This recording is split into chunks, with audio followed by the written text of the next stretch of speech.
Saludos, el día de hoy vamos a hablar de las bases moleculares del cáncer, las alteraciones genéticas y epigenéticas que van a actuar sobre los tumores. El cáncer surge de cambios tanto genéticos como epigenéticos. Los avances en la secuenciación del ADN nos han revelado que existen ciertos patrones comunes en los cánceres. Estos patrones son claves para entender tanto el diagnóstico como para proponer tratamientos tanto existentes como novedosos. Sabemos que el cáncer se origina a partir de un daño genético que generalmente no es letal. Este daño puede ser causado tanto por exposiciones ambientales como los efectos de la radiación del sol, algunos virus como el virus del papiloma humano y de ciertos químicos. Estas también pueden estar causadas por mutaciones que son heredadas como el BRCA y simplemente pueden surgir por errores espontáneos durante la replicación celular, especialmente de aquellas células que están en constante replicación como los epitelios. Generalmente, los tumores surgen de una sola célula mutada que poco a poco se divide hasta crear lo que nosotros conocemos como expansión clonal de una sola célula mutada. Existen 4 principales clases de genes involucrados en el desarrollo del cáncer.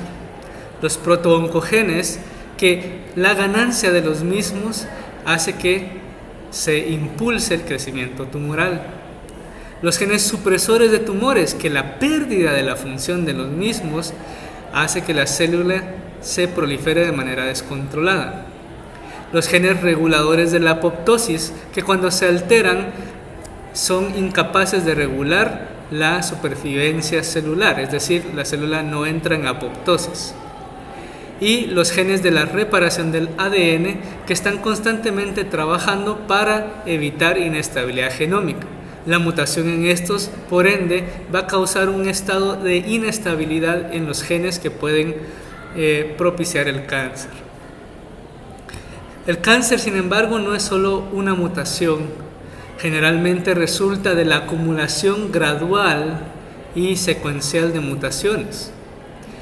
Las mutaciones pueden ser tanto impulsadoras, que son las que contribuyen a la progresión del cáncer, o pueden ser mutaciones que son pasajeras, que estas son neutrales a la progresión del cáncer, pero aumentan en número debido a la inestabilidad.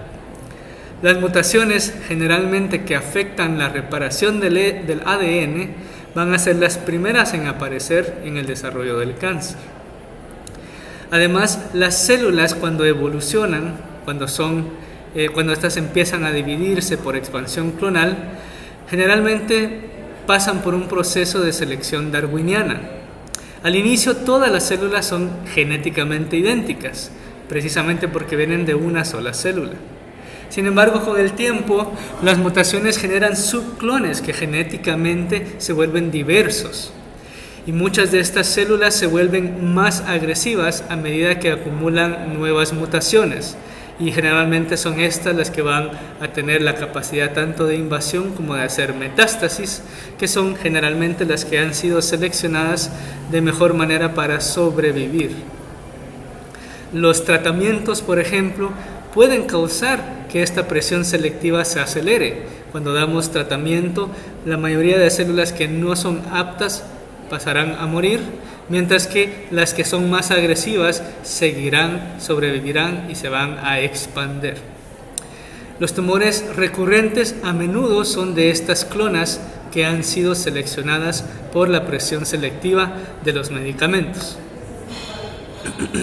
Mientras tanto, las modificaciones epigenéticas afectan la expresión genética, sin embargo, estas no van a cambiar la secuencia del ADN. Y los mecanismos por los cuales contribuyen hacia la neoplasia es mediante la metilación del ADN, que a menudo va a silenciar ciertos genes supresores del tumor, así como la modificación de histonas que pueden aumentar o suprimir la expresión genética.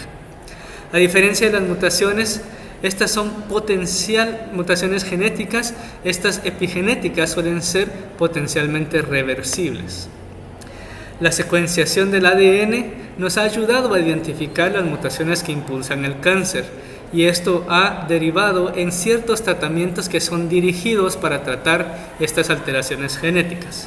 En el futuro, los fármacos epigenéticos podrían ofrecer una vía prometedora para el tratamiento.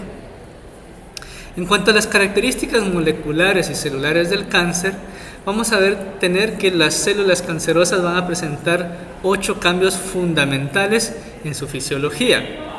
La primera va a ser la autosuficiencia en señales de crecimiento.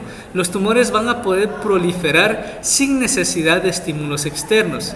Por ejemplo, el endometrio crece a medida que el ciclo menstrual va avanzando por mediación hormonal. Sin embargo, estas células no necesitan de ninguna estimulación hormonal o del microambiente para proliferar. Generalmente esto ocurre cuando se activan ciertos oncogenes. La inestabilidad de señales inhibidoras del crecimiento hace que las células sean insensibles a las señales que le mande el cuerpo de que no deben de proliferar o deben limitar la división celular. Esto generalmente se debe a la inactivación de los genes supresores de tumores. El metabolismo celular de las células malignas cambia, se encuentra alterado. Esta va a virar hacia lo que es la glucólisis aeróbica, que vamos a ver más adelante, que se denomina efecto Warburg, y además permite producir macromoléculas y orgánulos que son necesarios para este crecimiento acelerado. También evade la apoptosis mediante la resistencia a la célula programada. Es insensible cuando llegan las células a decirle, o a la mitocondria cuando ésta se daña, es insensible la célula a las señales de apoptosis.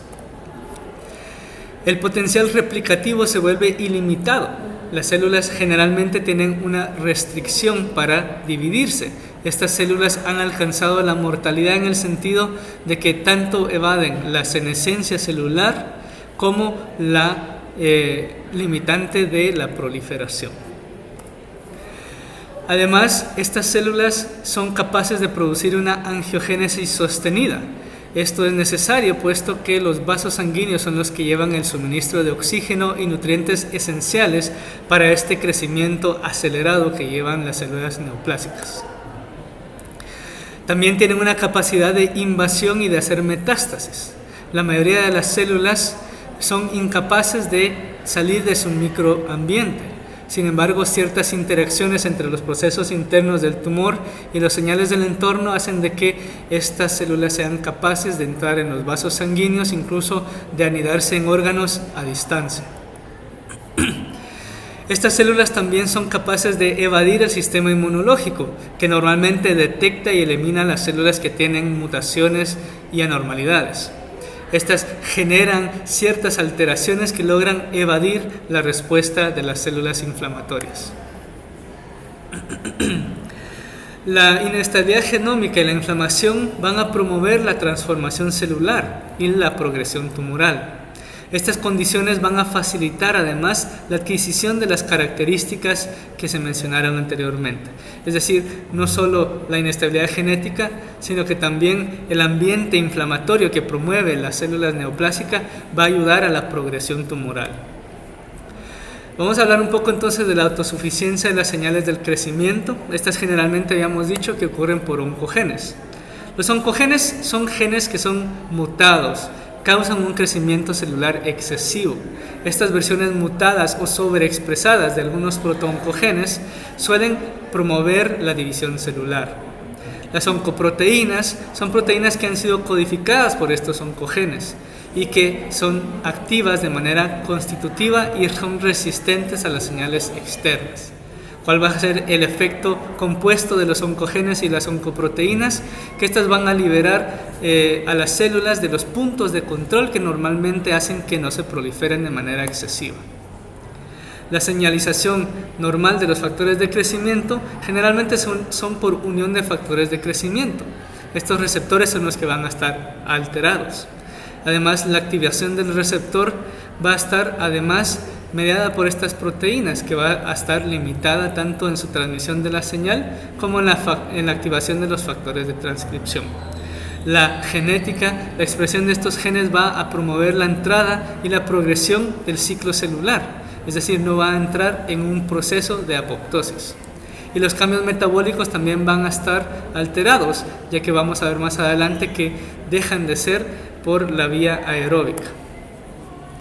Las aberraciones en algunas de las vías de la señalización, podemos mencionar los receptores de tirosina quinasa, los receptores acoplados a la proteína G, los receptores de JAK-STAT, que suelen tener una participación importante en las neoplasias hematológicas, WNT, el Notch, Hedgehog, el factor de necrosis tumoral, y las anomalías de estas vías generalmente implican un desarrollo y progresión hacia el cáncer por diferentes mecanismos.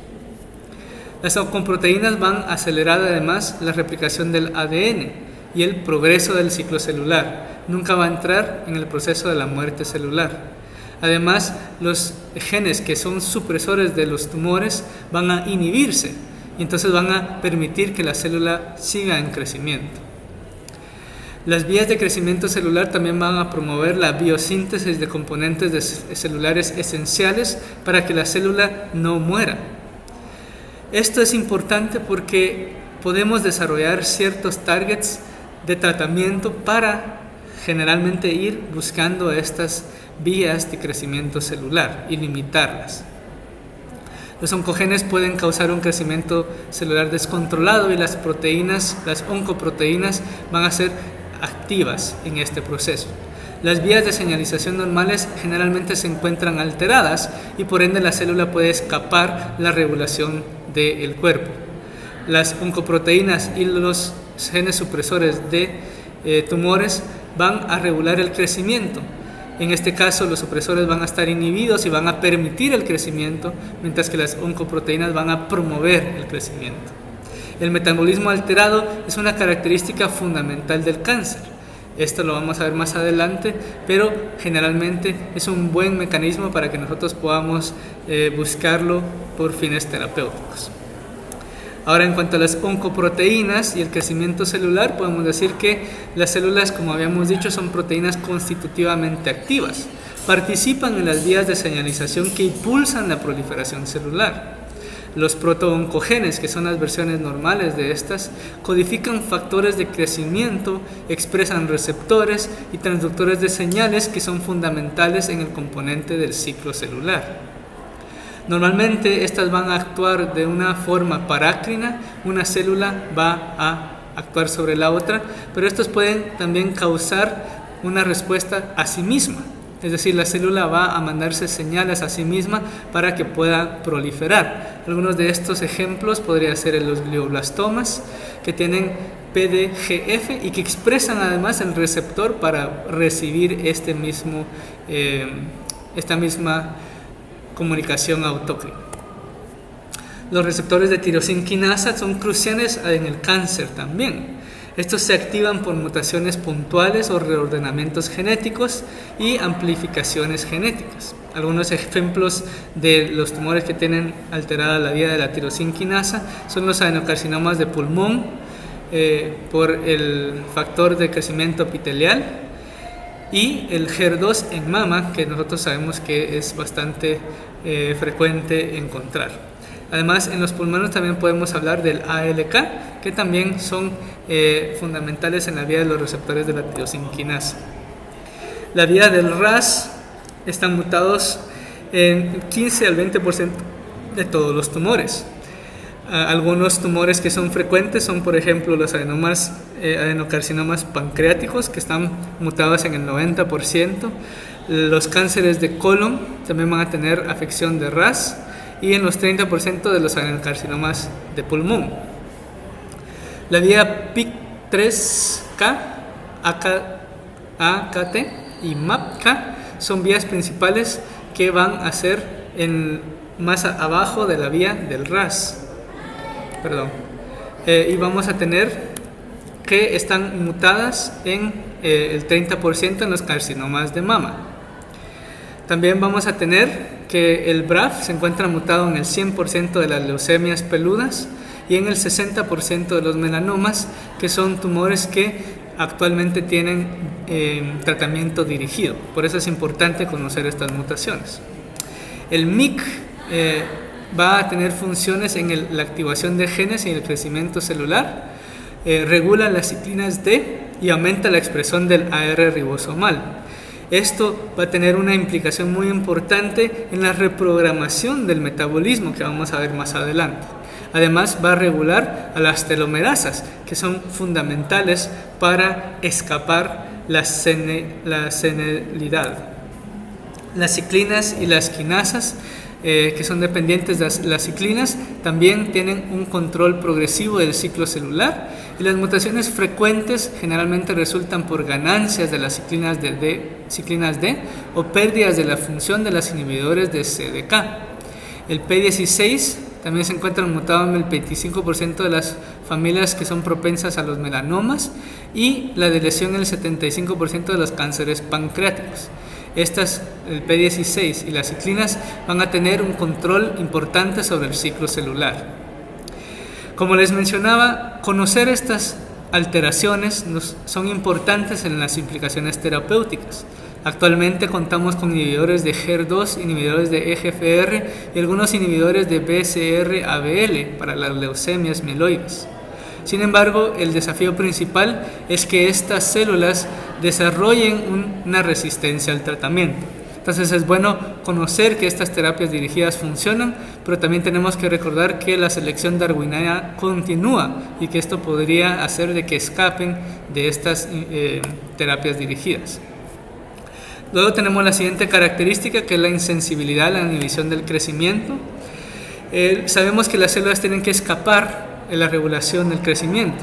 Para esto tienen los genes supresores el cuerpo para frenar la proliferación celular. Sin embargo, cuando se pierde la función de estos genes supresores, que es una característica importante del cáncer, esta va a escapar la regulación. Esto puede inducir tanto la detención del ciclo celular, la apoptosis y la diferenciación celular. Por eso es que vemos que las células del cáncer se vuelven cada vez más diferentes a los órganos que les dieron origen. El gen RB es uno de los primeros genes supresores del tumor que se descubrió y que regula negativamente la transición de G1 a S. Esto ha dado lugar a lo que es la hipótesis de los dos golpes, que requiere básicamente de dos mutaciones en ambos alelos de los cromosomas. En los casos familiares, por ejemplo, una copia puede estar defectuosa, y en los cambios esporádicos, ambas mutaciones generalmente son somáticas, quiere decir que surgen solo en la célula que está afectada, no en todo el cuerpo. El TP53 también es otro gen que va a estar alterado, normalmente suprime los tumores, pero está alterado en los cánceres. Estas mutaciones se presentan en casi el 50% de todos los tumores.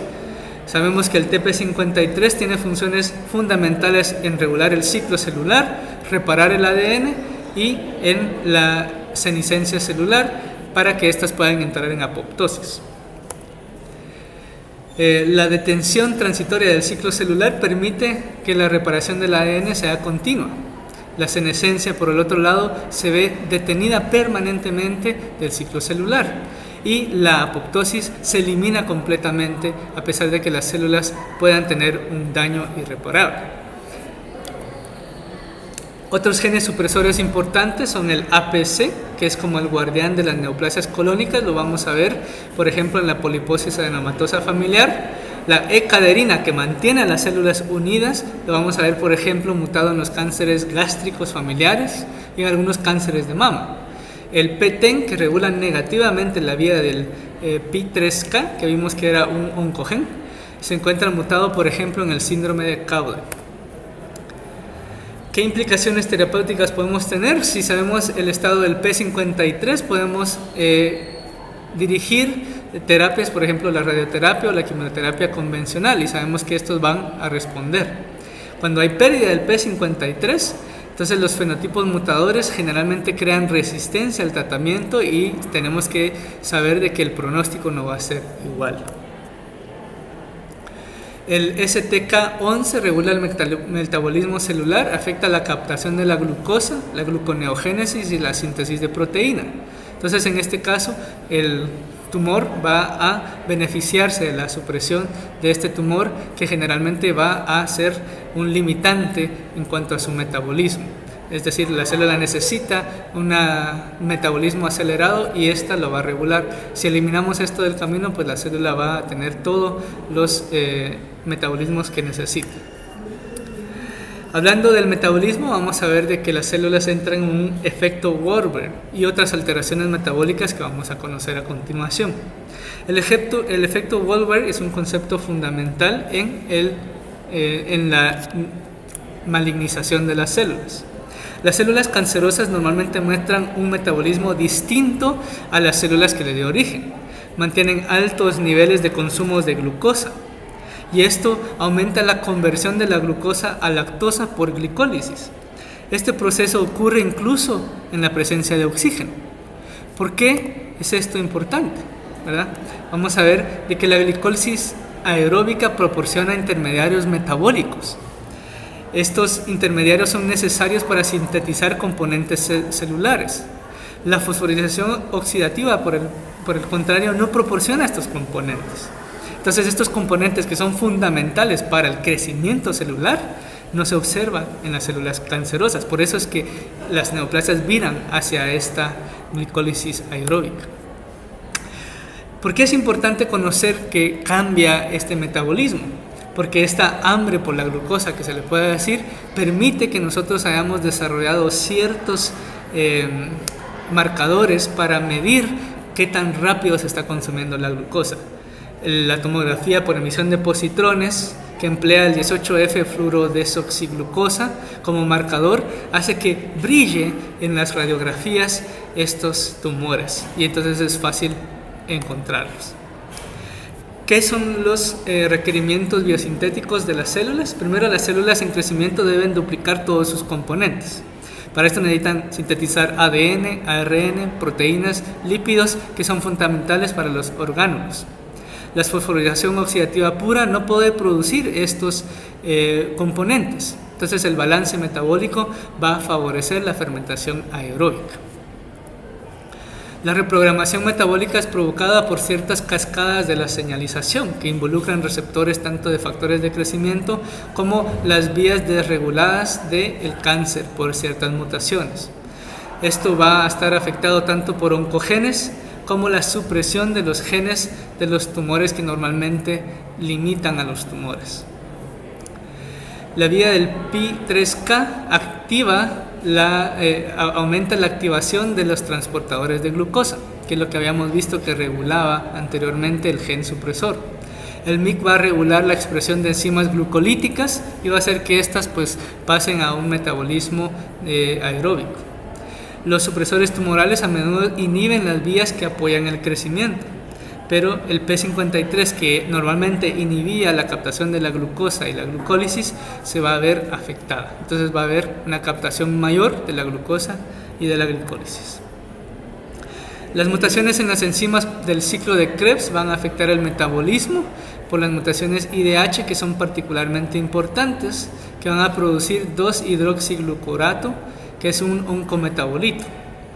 Esto va a interferir en la metilación del ADN, que vimos que era una de las vías epigenéticas para producir neoplasia. ¿Cuáles son las implicaciones terapéuticas? Que actualmente se están intentando desarrollar más fármacos que inhiban la IDH mutada. Esto se ha visto exitosamente empleado para tratar leucemias y demuestra cómo la comprensión de estos mecanismos del metabolismo nos van a llevar a nuevos tratamientos.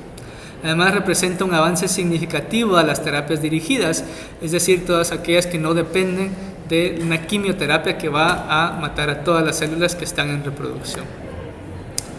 Vamos a hablar ahora de la evasión de la muerte celular, que es otra característica fundamental de las células malignas. Sabemos que la apoptosis es un proceso de muerte celular programada, donde las células se desmantelan de una manera ordenada. Y vimos que habían dos vías, la vía extrínseca y la vía intrínseca. Este es el principal mecanismo de las células de muertes cancerosas cuando éstas son detectadas. se activan por diferentes factores, por ejemplo el daño del ADN, alteraciones metabólicas, la hipoxia o la acumulación de proteínas mal plegadas. La familia de las proteínas BSL2 que regulan la integridad de la membrana mitocondrial externa incluye 3 grupos de proteínas: la proapoptótica, la antiapoptótica y las proteínas BH3 only. La pérdida de la función del TP53 va a causar la amplificación del MDM2, que previene la expresión de PUMA, que aumenta las resistencias a las terapias genotóxicas.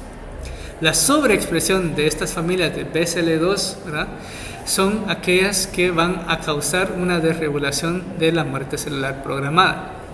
Un ejemplo clásico de esto es el linfoma folicular, que es causada por las translocaciones T14-18, pérdida de microARN reguladores y otros mecanismos. Esto es importante conocerlo, ya que se han desarrollado ciertos fármacos para atacar estas alteraciones. Los inhibidores de BSL2 muestran resultados prometedores, los inhibidores de MDM2 están en ensayos clínicos y estos pueden ser utilizados para tratar ciertos tipos de leucemias donde la apoptosis ha sido eliminada por estas moléculas como el BSL2. La resistencia a la apoptosis no solo va a tener una implicación de la célula, también va a tener una implicación clínica del pronóstico del paciente. Entre más rápido se prolifere una célula y entre menos muera, la progresión tumoral va a ser mayor, la masa va a crecer. Van a ser más resistentes al tratamiento y el paciente, entre más carga tumoral tenga, es decir, más células malignas estén dentro del paciente, va a tener un peor pronóstico. Luego entramos al concepto que es la angiogénesis. Recordemos de que los tumores no pueden vivir sin nutrientes, sin oxígeno. Entonces los tumores sólidos no pueden crecer normalmente más allá de 1 a 2 milímetros de diámetro sin que haya una neoproliferación de vasos. Esta va a ser independiente de las mutaciones genéticas. No importa si tenga todas las mutaciones más agresivas. Si no tiene angiogénesis, simplemente se va a limitar en la distancia máxima que puede ir. Como el oxígeno y los nutrientes tienen que estar cercanos a los vasos, es decir, las células tienen que estar cercanas a los vasos para beneficiarse de estos dos componentes, entonces la distancia máxima a la que pueden alejarse de estos orígenes van a ser escasos. Los nuevos vasos que se forman son vasos sanguíneos anormales. Generalmente presentan conexiones desordenadas al sistema de la vascularización. Van a estar dilatados y muchas veces van a presentar fugas, por eso es que vemos a veces muchas de estos tumores con hemorragias. Además van a facilitar la metástasis debido a su estructura irregular. Las células malignas van a estar más fáciles o más propensas a ingresar a estos vasos anormales. Los tumores inicialmente permanecen pequeños, generalmente permanecen en su lugar hasta que se activa el interruptor angiogénico. Este proceso va a implicar un aumento de la producción de los factores angiogénicos, así como la pérdida de la inhibición de los inhibidores angiogénicos. La hipoxia va a estabilizar el G1-alfa, que activa la producción del factor del crecimiento endovascular. Las mutaciones en genes supresores de los tumores P53 van a reducir los factores antiangiogénicos. Y las mutaciones en RAS o MYC van a aumentar la producción de este factor de crecimiento endotelial. Debido a que conocemos que este paso es fundamental, se han desarrollado ciertos tratamientos antiangiogénicos, como el bevacizumab, anticuerpo monoclonal que va a neutralizar el factor de crecimiento endotelial. Sin embargo, sabemos que estos tratamientos únicamente prolongan pocos meses la vida, tienen un alto costo y además el tumor encuentra vías para escapar a este tratamiento. Igualmente se desarrolla la angiogénesis. Se necesita mayor compresión hasta el momento de estas rutas de escapes para poder incidir en la angiogénesis, ya que esto podría ser un target importante de las neoplasias. Las células también desarrollan la capacidad de invasión a otros tejidos diferentes al que les dio origen y también la capacidad de hacer metástasis a órganos a distancia. La invasión y metástasis son las principales causas de mortalidad relacionadas al cáncer y es el proceso más complejo, es complejo e ineficiente. Muchas células entran al torrente sanguíneo, pero pocas son capaces de anidarse en los otros órganos. Esto requiere realmente una interacción intricada entre las células tumorales y las células del huésped, es decir, hacia dónde va el tumor. Para eso, la invasión de la matriz extracelular es un paso crítico. Si las células son incapaces de ingresar a la matriz extracelular, estas generalmente no se pueden anidar en los órganos. Las células deben atravesar la membrana basal de los tejidos y entrar al tejido conectivo intersticial de los órganos. Este proceso involucra tanto que las células pierdan las moléculas de adhesión para que éstas no sean un factor que las vayan a limitar, así como la capacidad para degradar la matriz extracelular. También desarrollan componentes de adhesión que van a modificar el ambiente extracelular, la matriz extracelular. Y la migración e invasión de las células tumorales, que estos se van a dar por diferentes mecanismos químicos. Estas células de adhesión que se pierden, la más frecuente es la E-caderina, que es fundamental para que las células puedan disociarse del órgano que les dio origen. La transición del epitelio al mesénquima es fundamentalmente controlado por los factores Snail y Twist. Las metaloproteínas de matriz son esenciales para que las células puedan degradar la matriz extracelular. Y los cambios en la expresión de integrinas van a facilitar que las células se vayan a adherir y que sobrevivan en estos ambientes distintos al que se les dio origen. Las células tumorales que están circulando generalmente son vulnerables, pero pueden sobrevivir como agregados, cuando varias células se van juntas. Estas van a llegar a un lugar y la colonización del tumor va a depender de 3 factores importantes. Primero, la ubicación y el drenaje vascular del tumor primario. Luego, el tropismo de las células tumorales por esos tejidos específicos. Y luego, el escape de la dormancia tumoral. Es decir, las células que se fueron vuelven nuevamente a proliferar. Las células tumorales modifican el microambiente para hacerlo habitable a ellas mismas. Un ejemplo de esto es el cáncer de mama, que va a secretar proteínas relacionadas a la hormona paratiroidea. Esto establece circuitos de retroalimentación entre las células tumorales y los estromas que fueron a invadir, y esto hace que la dormancia tumoral salga, la célula salga y empieza a crecer. Otros factores que influyen son la anatomía del drenaje vascular. Sabemos de que, por ejemplo, el cáncer de mama suele drenarse por lo que son los vasos linfáticos, las moléculas de adhesión específicas, los receptores de quimiosinas, la teoría de semilla-suelo de Paget, que habla de que el tumor actúa como una semilla y la matriz extracelular, el suelo, y que el microambiente sea favorable para que las células neoplásicas puedan anidarse y salir de la dormancia. La metástasis entonces es un proceso complejo y multifacético que requiere de múltiples adaptaciones celulares que generalmente son producto de esta selección darwiniana de la expansión clonal. El éxito va a depender tanto de las células tumorales como del microambiente al que se vayan a anidar. La comprensión de estos mecanismos es crucial para el tratamiento, ya que si entendemos estos factores podríamos nosotros intentar desarrollar tratamientos que eviten la metástasis.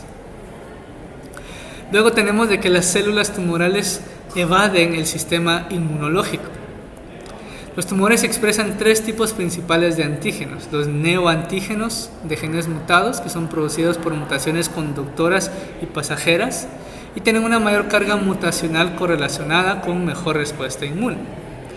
Las proteínas normales están sobreexpresadas, por ejemplo la tirosina en los melanomas que habíamos visto, y los antígenos del cáncer testículo, por ejemplo la familia MAGE. Y puede ser también que hayan antígenos virales presentes en los cánceres, por ejemplo, el virus del Epstein-Barr y el VPH. Todos estos antígenos son lo que el cuerpo busca, normalmente como una manera de vigilancia activa, para eliminar las células que están dañadas. Este concepto de vigilancia inmune fue propuesto inicialmente por Paul Ehrlich, y el sistema inmune escanea constantemente el cuerpo en búsqueda de estos antígenos.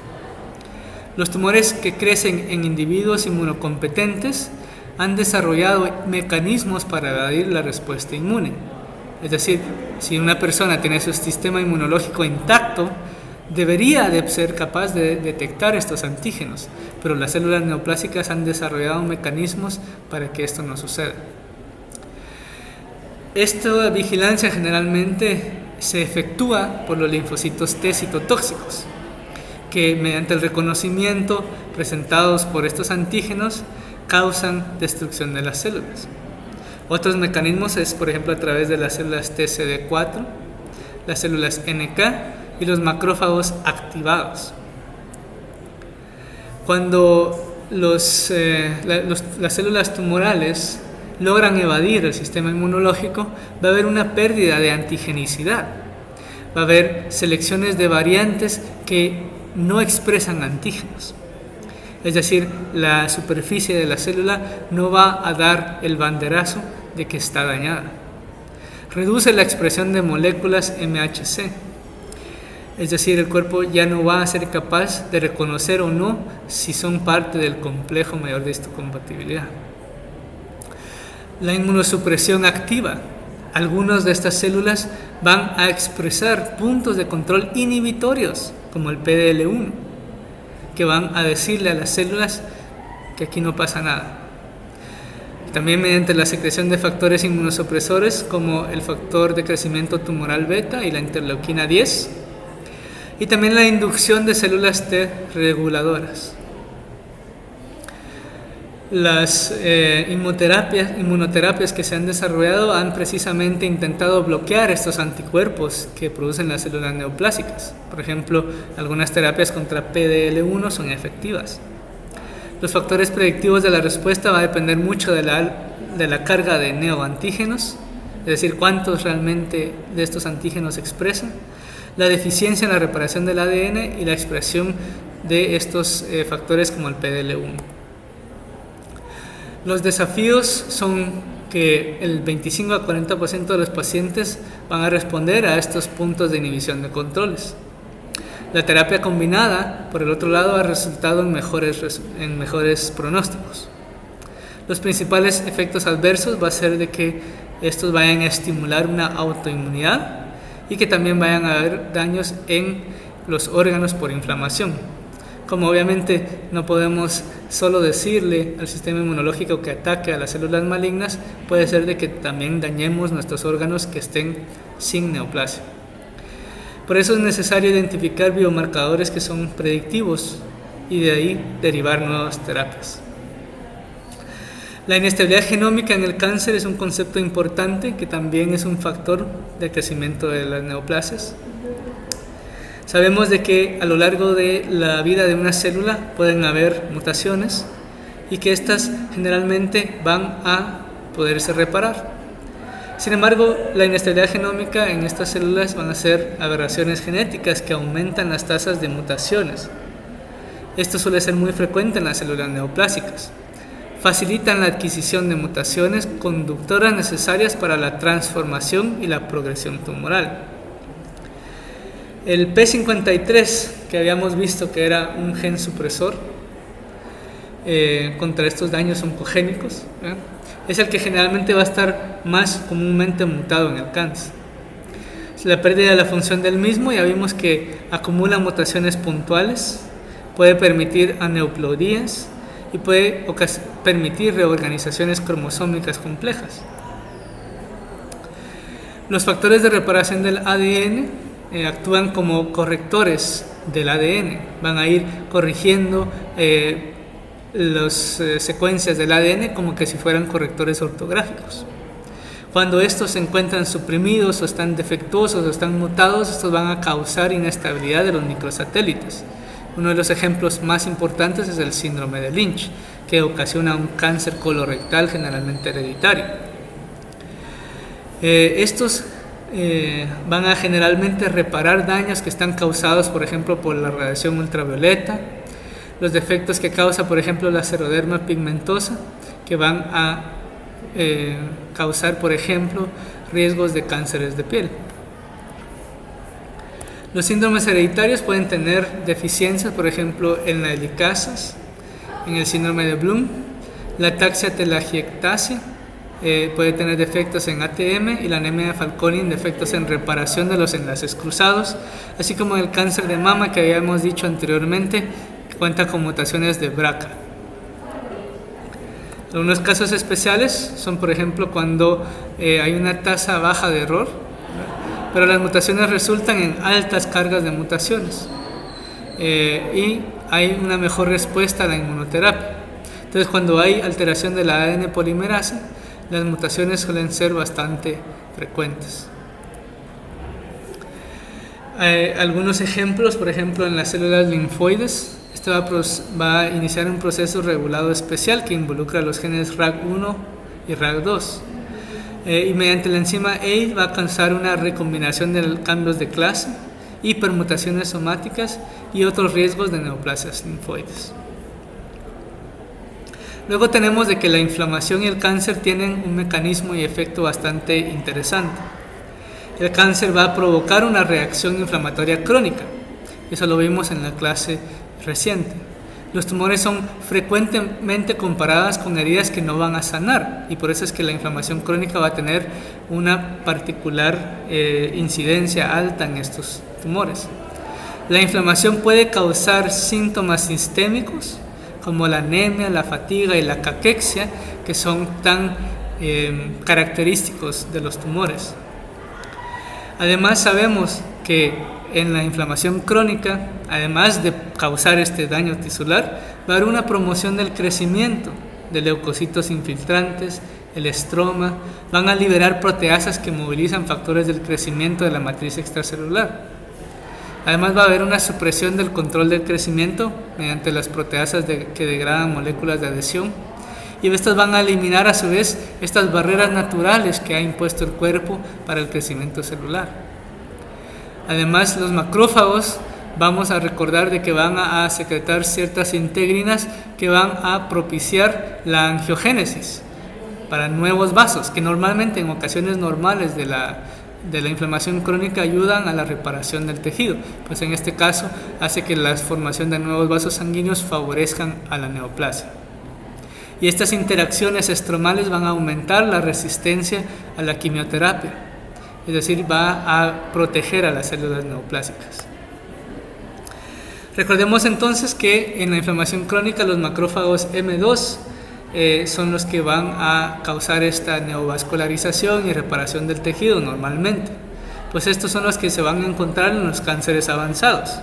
Van a promover la angiogénesis, la proliferación de fibroblastos y la deposición de colágeno, como vimos en la inflamación crónica, mediante citoquinas. Además, estas son capaces de expresar PDL1 y van a suprimir la respuesta inmune, que son efectivas contra las células cancerosas normalmente. Eso recordemos de que era parte de los contrapesos del M1 y M2, que uno era proinflamatorio y el otro era antiinflamatorio. Esto tiene ciertas implicaciones terapéuticas porque podemos buscar la inhibición del COX-2, que va a reducir, por ejemplo, adenomas colónicos, y algunos ya están aprobados para tratar la poliposis adenomatosa familiar. La inflamación entonces es un factor clave en el cáncer, va a modificar el microambiente tumoral y lo va a beneficiar tanto en el crecimiento de vasos sanguíneos como la disminución de la respuesta inflamatoria. Por eso es que es un objetivo terapéutico importante. Entonces vamos a terminar acá de ver que el cáncer surge de una acumulación progresiva de múltiples mutaciones que actúan de manera complementaria para producir estos tumores. Esta teoría está respaldada por los estudios tanto epidemiológicos, experimentales y moleculares. Cuando el humano fue capaz de secuenciar el genoma, revelaron de que existen en estos tumores tan pocas mutaciones como 10 en ciertas leucemias, hasta miles en tumores causados por exposiciones crónicas, por ejemplo, en aquellos pacientes con tabaquismo. Entonces, las células epiteliales humanas normalmente pueden transformarse en células cancerosas mediante 5 eventos claves, como vimos: la activación de RAS, la inactivación de RB, la inactivación de P53, que es un supresor de tumor, la inactivación de PP2A y las expresiones constitutivas de las telomerasas, que ayudan en la inmortalización de la célula. Un ejemplo de esto es el cáncer de colon, que muestra una clara progresión entre sus etapas antes de que sean malignos, mediante la formación de adenomas. Los adenomas crecen progresivamente, pero no tienen todas estas características, estas 8 características que vimos de las células neoplásicas. Poco a poco van sufriendo una transformación maligna, adquiriendo estas 8 componentes, mediante mutaciones que siguen un orden específico. Primero, una mutación en el APC, que ocurre tempranamente, y otras posteriormente, como la mutación en TP53. Así es como se va dando la progresión del tumor en estos cánceres. Otro ejemplo, por ejemplo, lo observamos en la displasia del cuello uterino, que al inicio es in situ y es incapaz de invadir. En las displasias de la piel, por ejemplo, por daño solar, que suele ser primero solo en la piel y luego invade. Displasias de la mucosa oral o las hiperplasias del endometrio, que están reguladas por hormonas al inicio y que posteriormente pierden la necesidad de estar estimuladas por hormonas y se proliferan indistintamente de los estímulos externos. Entonces, esas fueron las bases moleculares del cáncer. Espero que hayamos aprendido bastante y espero que profundicemos con la lectura del libro. Muchas gracias.